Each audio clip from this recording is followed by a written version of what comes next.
This video is only one part of an in-depth review, so check out the rest at thegoodride.com. Thanks for watching.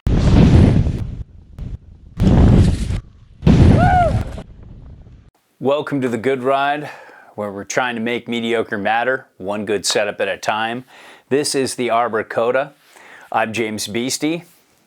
I rode this with the Burton Kendos, the Union Atlas, the Union Contact Pros, and the Arbor Cypress and the Arbor Hemlocks. I got this mainly in some just wide variety of groomer conditions, everything from kind of hard to soft, fun, and turny to a little springy and messy snow. To give you a short summary, this is a mountain freestyle ride bordering on all mountain that's a directional twin. It rides centered really well.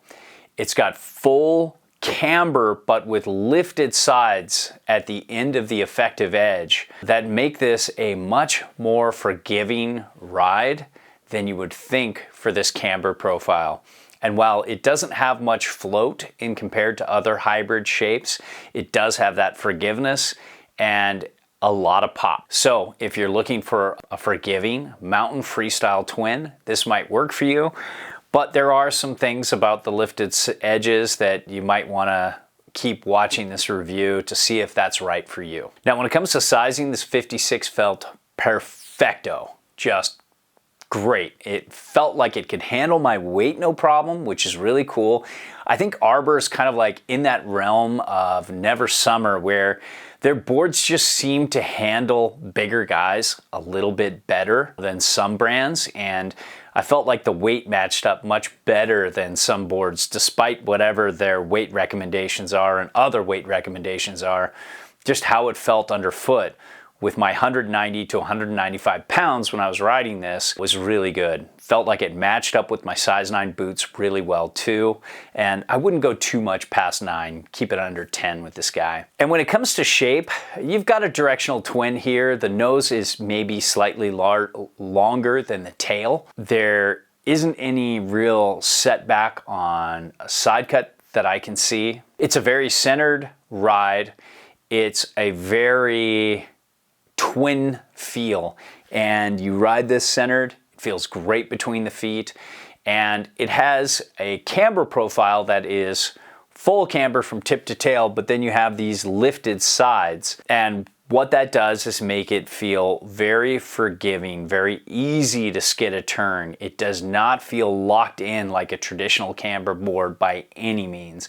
It's more in the realm of a hybrid camber board with a good amount of rocker in the nose and tail. And it's just as forgiving, although it has a different feel, it's just as forgiving as hybrid rocker boards where there's rocker between the feet going back down to the tip and tail. And I found that it was pretty good in soft conditions. It felt very stable, very smooth, very easy to ride.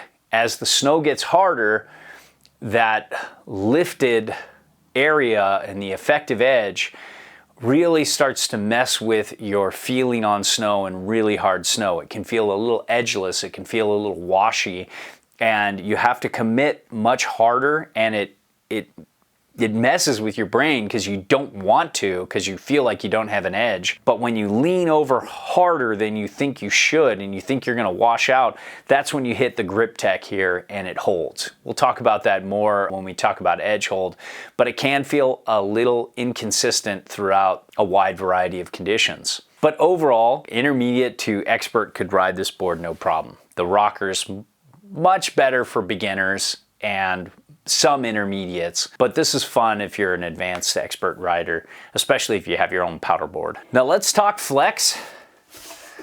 It's got a pretty medium stiff flex right here.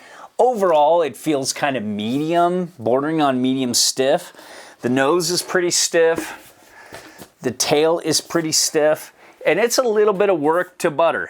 It was a bit on the challenging side for me. I could do it, but it took a lot of work. When it came to pop, it worked with my weight well, but I felt like I had to give a little bit more to get that pop back. It didn't feel like a really lively, energetic poppy board.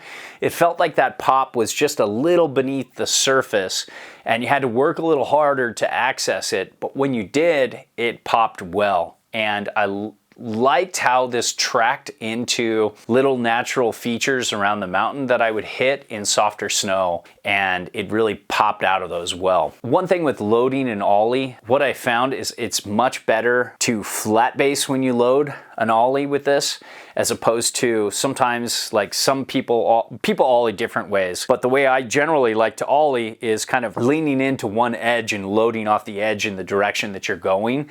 And when you do this, sometimes you can engage that, you know, that uprise fender technology and that lifted stuff, and it can just kind of wash on you, and you kind of do this like little weird, you know, wiggle in the air, and you start, you know, rolling down the windows. But if you flat base it when you load, it pops a lot better, and it's much better to ollie that way. So just something you need to know if that's how you know, just something you need to know. Now, when it comes to speed, this has very competent mountain speed for like a directional twin kind of ride. It points it really well and doesn't have a lot of chatter. No, it's not a crosscut or an A-frame or an annex or anything like that, but it's really good for what it is, and it's very damp and very stable at high speeds in good conditions. Base glide is good, not amazing, kind of upper middle. And when well waxed, it will keep its speed pretty well. So just, I would say, you know, it can get a little thirsty and dry, so be consistent with your waxing with this guy. When it comes to uneven terrain, there is a decent amount of flex here. It's a very stiff, damp mountain freestyle to all mountain twin, and it definitely isn't like the most perfect board for absorbing all day resort riding, like all that messy snow at the end of the day, those micro bumpy snow, but it doesn't get cranky either, so it's very doable. If you're somebody who's first chair, you know, all the way into last chair, all the way into last call, good on you. This is going to be pretty good, and it's a good all-day ride. Not amazing, but very doable.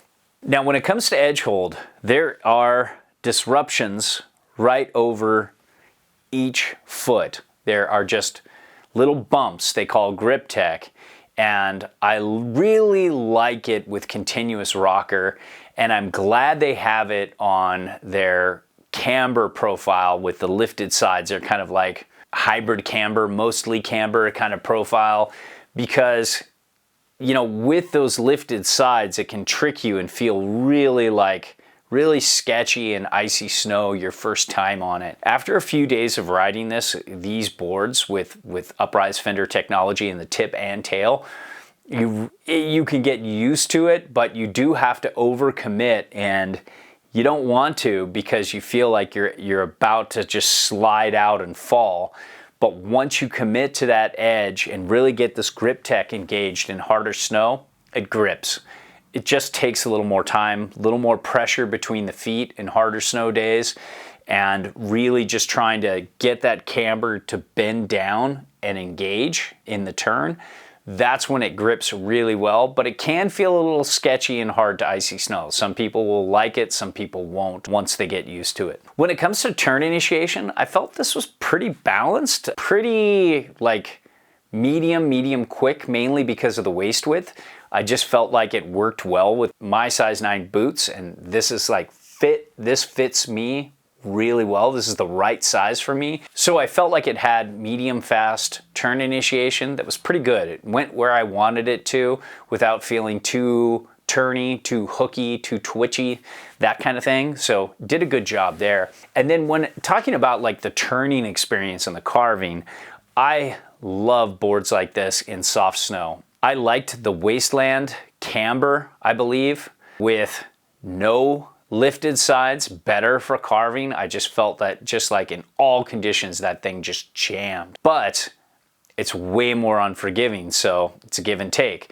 This still, in good soft snow, carved really hard, regular and switch, and had really good spring out of the turn, and had a pretty balanced turning radius that was fun and long drawn out S-turns, and it was competent in a circle carve. Not amazing, but it kind of lived in that middle ground, you know, across the groomer carves to kind of like medium to medium narrow, long drawn out S-turns. So pretty fun turning experience and carving experience overall in good conditions. Now when it comes to powder, I had some powder days, not many, and they weren't great, so I chose to take out the Clovis and the single instead. I just didn't even want to try it.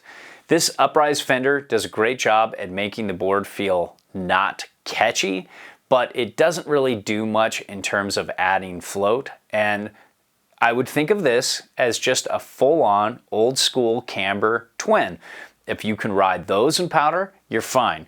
But if you're like me, I just don't ever want to ride one of those again in powder. So that's kind of where it sits for me. There is some directional float to it though, and you can get a decent amount of setback on board for what it is and get good directional float, but it's still just, you're just still fighting that camber, and there's going to be a lot of back leg work if you're an average rider like myself and you're just not perfect on every line down the mountain. You make some mistakes, turn the wrong way and get caught and have to turn around a bunch of trees. It's hard to get your speed back up and to get floating again. When it comes to switch riding, super doable either way. Really fun, really easy. When it comes to park riding, this is fun for kickers as long as, you know, you learn to just load flat base when you're, you know, if you're popping off a kicker, you want to kind of load more flat base. It's a little more difficult to get the edge to load because of these lifted sides. But overall, it could be a really fun kicker board, and it could handle some big kickers with this flex. You could go big with this if you have a body or a good insurance policy to match. I have the insurance policy, but not the body. Pipe would be good, but I'm a little concerned about the lifted sides. You know, in a hard pipe, I only rode it when it was softer. And jibbing doesn't seem like a great jib board. There are better boards for that. So overall, I think this would be a really fun ride if, let's say, you have something else for powder, like the Arbor single next to it, and then you ride this for your mountain freestyle centered feel kind of days. This could work for you. It's got, if you like the idea of full camber, but without the catch of camber, put into a mountain freestyle to all mountain kind of twin shape, twin-ish, directional twin shape, this could work for you. All our reviews are a best effort, objective opinion from an average rider's perspective. There's no brand oversight, and we're free to say whatever we want. We send back everything unless it's a favorite, then we ask to keep those or straight up buy them. Now, if you need advice, fill out the Me Harmony profile in the Contact Us section of the site. It's the only way I can help you properly. If you want to support us, and if what we reviewed appeals to you, it helps if you buy through our links. So, thanks for watching.